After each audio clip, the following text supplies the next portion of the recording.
Hello प्यारे friend, तो कैसे हैं आप लोग। उम्मीद करता हूँ सभी प्यारे स्टूडेंट अच्छे होंगे। सभी प्यारे स्टूडेंटों को जय जोहार। तो फाइनली प्यारे फ्रेंड, इस वीडियो में अपन बात करने वाले हैं यहाँ पे आपका वार्षिक परीक्षा 70-2023-24 कक्षा 8वीं, विषय आपकी हिंदी।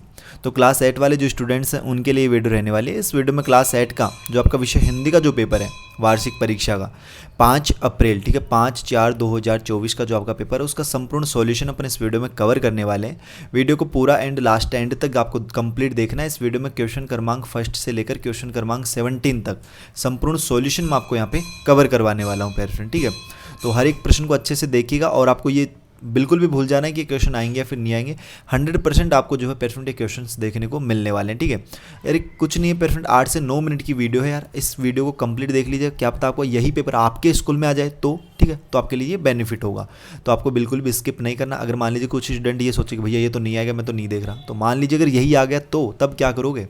तो यहाँ पे देखिएगा, वस्तुनिष्ठ प्रश्न है। प्रश्न क्रमांक 1, न्यायप्रिय या न्यायप्रिय का शुद्ध रूप। तो इसमें हो जाएगा आपका फर्स्ट वाला न्याय प्रिय, इस तरीके से ये लिखा जाता है, ठीक है। ये आपका राइट हो जाए। भूतपरस्त शब्द का अर्थ है, तो भूतपरस्त शब्द जो है ना प्यारे फ्रेंड, उसका अर्थ होता है मूर्ति पूजक। बी वाला जो सेकंड वाला ऑप्शन है ना, वो आप लोग यहाँ पे राइट कर लेना, ठीक है। नेक्स्ट प्रश्न है आपका, किताबें पढ़ने का शौक किसे था, संजू को, तो सेकंड वाला ऑप्शन राइट कर लीजिए। प्रश्न 4 है, छत्तीसगढ़ की प्रसिद्ध नदी का नाम। तो छत्तीसगढ़ की प्रसिद्ध नदी का नाम क्या है, महानदी। तो महानदी आप लोग यहाँ पे लिख लीजिए, महानदी। और नेक्स्ट क्वेश्चन है आपका, पृथ्वी शब्द के दो पर्यायवाची लिखिए, जिसमें है धरा, भूमि, धरती। धरा, भूमि, धरती। प्रश्न 6 है, छत्तीसगढ़ को दान का कटोरा कहा जाता है। छत्तीसगढ़ को किसका कटोरा कहा जाता है, दान का कटोरा, ठीक है। तो ये आपको लिख लेना है। अगला है लघुत्तरीय प्रश्न है आपका, प्रश्न क्रमांक 7वां, कुंवर सिंह विश्वनाथ पर क्यों नाराज हुए। कुंवर सिंह विश्वनाथ पर क्यों नाराज हुए। तो इसका उत्तर आप लोग लिखिएगा, विश्वनाथ महाराज कुंवर सिंह को घायल समझकर उसके भाई अमर सिंह द्वारा भेजी गई चिट्ठी को नहीं पढ़ता है, इसलिए कुंवर सिंह विश्वनाथ पर नाराज हुए। प्यारे फ्रेंड, आपसे छोटी सी रिक्वेस्ट है, अगर आप लोगों ने अभी तक अपने चैनल को सब्सक्राइब नहीं किया तो चैनल को जरूर सब्सक्राइब करें। बेल का जो नोटिफिकेशन है उस पर आप लोग ऑल पे सेट कर लें, ताकि जैसे नेक्स्ट वीडियोस अपलोड होते हैं तो उनके नोटिफिकेशन आप तक पहुंच सकें। 8वां प्रश्न है, चिड़िया अपने प्रवास के लिए क्या क्या तैयारियां करती हैं। तो चिड़िया अपने प्रवास के लिए क्या क्या तैयारियां करती हैं प्यारे फ्रेंड, उसका उत्तर आप लोग यहाँ पे नोट कीजिएगा कि चिड़िया अपने प्रवास के पहले कुछ तैयारियां करती हैं। वह खाना अधिक मात्रा में खाती हैं ताकि चर्बी की एक तह सी बैठ जाए, जो उनकी यात्रा में उनके शरीर को ताकत प्रदान करती है। कुछ चिड़ियाँ अभ्यास करना और झुंड बनाकर उड़ना सीखना शुरू कर देती हैं। प्रश्न 9 है कि दीदी की डायरी संजू ने क्यों पढ़ी। दीदी की डायरी संजू ने क्यों पढ़ी। संजू डायरी लिखना चाहती थी पर उससे समझ नहीं आ रहा था कि वह शुरुआत कैसे करें, इसलिए उसने अपने दीदी से कहकर उसकी डायरी पढ़ी। इस तरीके से प्रश्न 9 है ना प्यारे फ्रेंड, उसका आंसर आप लोग नोट कर लीजिए। 10वां प्रश्न देखिएगा प्यारे फ्रेंड, यहाँ पे क्या है आपका, इन शब्दकोशों में दिए गए क्रम के अनुसार लिखे। जैसे भव, अंध, शमत्व, वर्ण। तो शब्दकोश में क्रम अनुसार कैसे लिखोगे, सबसे पहले आपका आएगा अंध, फिर भव, फिर समत्व, फिर वर्ण, इस तरीके से। प्रश्न 11वां है, बहुत ही इजी क्वेश्चन है, प्र उपसर्ग जोड़कर 4 शब्द बनाइए। जैसे प्र प्लस देश, प्रदेश। तो इस तरीके से देखो, प्र प्लस वास क्या हो जाएगा, प्रवास। प्र प्लस योग, प्रयोग। प्र प्लस गति, प्रगति। प्र प्लस चलित, प्रचलित। प्र प्लस हार, प्रहार। 4 बनाने थे, अपन ने यहाँ पे 5 लिख दिए हैं, तो आप 5 भी यहाँ पे लिख सकते हो। 12वां प्रश्न है प्यारे फ्रेंड आपका यहाँ पे, आज़ादी के एक सांस काकर बराबर होते। तो आज़ादी के एक सांस किसके बराबर होती है। तो आज़ादी के एक सांस है 100 जन्म बराबर होते हैं, मतलब आज़ादी की एक सांस 100 जन्मों के बराबर होती है। 30 नंबर का क्वेश्चन है प्यारे फ्रेंड आपका, 13वां प्रश्न है, क्या है देखिएगा, 13वां क्वेश्चन पढ़िएगा कि कविता की इन पंक्तियों के भाव को अपने शब्दों में लिखिए। जैसे उठो चलो बढ़ो समीर शंख है बज रहा, भविष्य सामने खड़ा प्रशस्त पथ बन रहा, ठीक है। तो इसकी सबसे पहले संदर्भ लिखिए। प्रस्तुत पद्यांश हमारी पाठ्य पुस्तक छत्तीसगढ़ भारती के पाठ नई उषा से लिया गया है। इसके कवि श्री सत्यनारायण लाल जी हैं। इसके प्रसंग आप लोग लिखिएगा। प्रस्तुत पंक्तियों में कवि ने प्रकृति के विभिन्न उपकरणों के माध्यम से लोगों को जगाने एवं प्रगति पथ पर आगे बढ़ाने का संदेश दिया है। व्याख्या आप लोग लिखिएगा कि कवि कहते हैं कि आकाश जैसे विकास के नए गीत गाने के लिए विभिन्न साधनों को सजा रहा है, जैसे हवाएं जैसे संग की मंगल ध्वनि कर रही हैं। अतः हे नवयुवकों, उठो और आगे बढ़ो, तुम्हारे सामने तुम्हारा भविष्य खड़ा हुआ है, जो स्वयं तुम्हारा रास्ता बना रहा है, ठीक है। अगला क्वेश्चन है 40 नंबर का क्वेश्चन। 14वां क्वेश्चन क्या है, किसने किससे कहा कि बैठो बैठे बैठे रहो, यह सब कैसे हो गया। यह मास्टर जी ने आंचल से कहा था। बा अदब बा मुहालिजा होशियार शहनशाह तैमूर लंग तशरीफ़ ला रहे हैं। ये मोटे नाते कट के लड़के ने कक्षा के सहपाठियों से कहा था। रहने दो अचल, अगले स्टेशन पर ले लेंगे, ये अचल के पिता ने अचल से कहा था।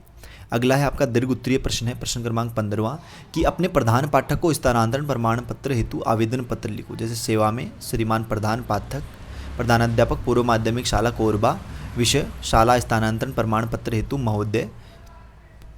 फिर आपको लिखना है कि विनम्र निवेदन है कि मैं आपके विद्यालय में कक्षा 8वीं का नियमित छात्र हूँ। मेरे पिताजी का स्थानांतरण कोरबा से बिलासपुर हो गया है, इस कारण मैं विद्यालय में नहीं पढ़ पाऊँगा क्योंकि मेरे परिवार वाले बिलासपुर जा रहे हैं। अतः मुझे स्थानांतरण प्रमाण पत्र देने की कृपा करें ताकि मैं अन्य विद्यालय में अपना अध्ययन जो है निरंतर जारी रख सकूं। आपका आज्ञाकारी अनिल कुमार। इस तरीके से पेरेंट आपको इस क्वेश्चन का आंसर लिख लेना है। 16 नंबर का क्वेश्चन देखते हैं पेरेंट क्या है। 16 नंबर का क्वेश्चन अपना 16 नंबर का क्वेश्चन है 16वां क्वेश्चन कि अपन चीज के पीरा पाठ के संदेश लय अपन भाषा में लिखव, ठीक है, अथवा छत्तीसगढ़ी शब्द मन के अर्थ लिखो। अपुन, अपगुन, अंगरा, कोरी, गुसरना, कोठार। तो देखो जो आपका अपन चीज़ के पीरा पाठ है ना, उसका आप लोग यहाँ पे वो जो है शार वो यहाँ पे लिख सकते हो कि गांव में परसाराम का एक किसान था। वो अपनी गाय गोदावरी को रात में दूसरों के बाड़े में चरने के लिए खुला छोड़ देता था। इस काम में उसकी पत्नी दूसरी भी उसकी साथ देती थी, किंतु उसका पुत्र रमेश और इसके कार्य को विरोध करता था। गोदावरी गाय अक्सर रूपऊ बाड़ी में घुस जाती थी और सब्जियों को नुकसान पहुँचा दी थी। एक दिन रूपऊ ने गाय को पकड़कर परशुराम की करतूत वालों के सामने लाने का निश्चय किया। उसने बाड़ी के पास गाय को चुराने के लिए रास्ते पर एक गड्ढा बनाया और उसने डालियों पत्तियों से आदि से ढक दिया। रात्रि में गोदावरी बाड़ी में घुसते समय उस गड्ढे में गिर गई और फंस गई। ठीक है, इस तरीके से आप लोग इसमें लिख सकते हो। और परशुराम की चोरी पकड़ी गई। कहा गांव वालों ने उसे 200 रुपये का दंड दिया, मतलब उसे अर्थदंड दिया और उसे भविष्य में गाय को खुला न छोड़ने की चेतावनी दी, परंतु परशुराम अपनी हरकत से बाज आने वाला नहीं था। तो एक रात नाचा देखने जाते समय उसने अपनी गाय को फिर खुला छोड़ दिया। रमेश सर उसके इस कार्य को देख रहा था। उसके साथ जाने के बाद बिस्तर से उठा और गौशाला में जाकर सभी गायों को अपने घर की बाड़ी में चरने के लिए छोड़ दिया। सुबह उसके माता पिता ने जब बाड़ी की हालत देखी तो क्रोध और पीड़ा से चिल्लाने लगे। इससे किसी दूसरे व्यक्ति की करतूत समझकर ऊंची आवाज़ में गालियां दे रहे थे, किंतु जब उसके पुत्र रमेश सर ने उसकी वास्तविक जानकारी दी तो वे शांत हो गए। उन्हें इस बात का एहसास हो गया कि जैसे उन्हें अपनी वस्तु के नुकसान होने का पीड़ा हो रही है, जैसे ही पीड़ा दूसरों को अपनी वस्तुओं के नुकसान होने पर होती है। तो इस तरीके से आप लोग यहाँ पे इस क्वेश्चन का आंसर लिख सकते हो। लास्ट एंड फाइनल क्वेश्चन आपका 17वां प्रश्न है। निम्नलिखित समोच्चरित शब्दों का प्रयोग अपने वाक्यों में कीजिए, ठीक है, अथवा उनका अर्थ स्पष्ट कीजिए। चिता और इसके अथवा में क्वेश्चन है कि यात्रा में कई तरह के अनुभव होते हैं, अपनी किसी यात्रा का अनुभव कीजिए, ठीक है। ये तो अपन ऊपर वाले का अर्थ करेंगे जिसमें उनका अर्थ स्पष्ट हो जाए। जैसे चिता चिता, राज राज, मतलब देखो चिता चिता दोनों अलग है। ये चिता अलग होती है और ये चिता अलग होती है, दोनों का अर्थ अलग अलग है।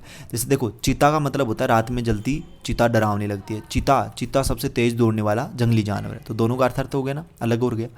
राज, सम्राट अशोक राज काज में निपुण थे और राजा हरिश्चंद्र सत्यवादी थे। अंध कूप में बिना रोशनी के नहीं उतरना चाहिए। अंधा, रोशनलाल अंधा था किंतु वह ब्रेली लिपि के सारे पढ़ लेता था। भव, आज ऐसा कौन है जो भाव रूप से पीड़ित ना हो। भाव का मतलब सोने का भाव दिन प्रतिदिन बढ़ता जा रहा है। जन, महात्मा गांधी जन जन के प्रिय नेता थे। जान, शिक्षक के बताने पर बच्चे जान गए कि इंद्रधनुष कैसे बनता है। तो इस तरीके से आप लोग ये लिख सकते हो। तो उम्मीद करता हूँ पेरेंट किसी क्वेश्चन में किसी प्रकार का कोई डाउट नहीं रहना चाहिए। अगर फिर भी कोई डाउट है तो वो आप लोग कमेंट बॉक्स में जरूर बताइएगा। बाकी अपने दोस्तों के साथ यार इस वीडियो को ज़्यादा से ज़्यादा आपको शेयर जरूर करना है और चैनल को सब्सक्राइब नहीं किया चैनल को जरूर सब्सक्राइब करें। मिलते हैं पेरेंट जल्दी अपन नेक्स्ट वीडियोज़ में श्री होशिम जोश के साथ। तब तक सभी पेरेंट स्टूडेंटों को बाय, धन्यवाद, टेक केयर।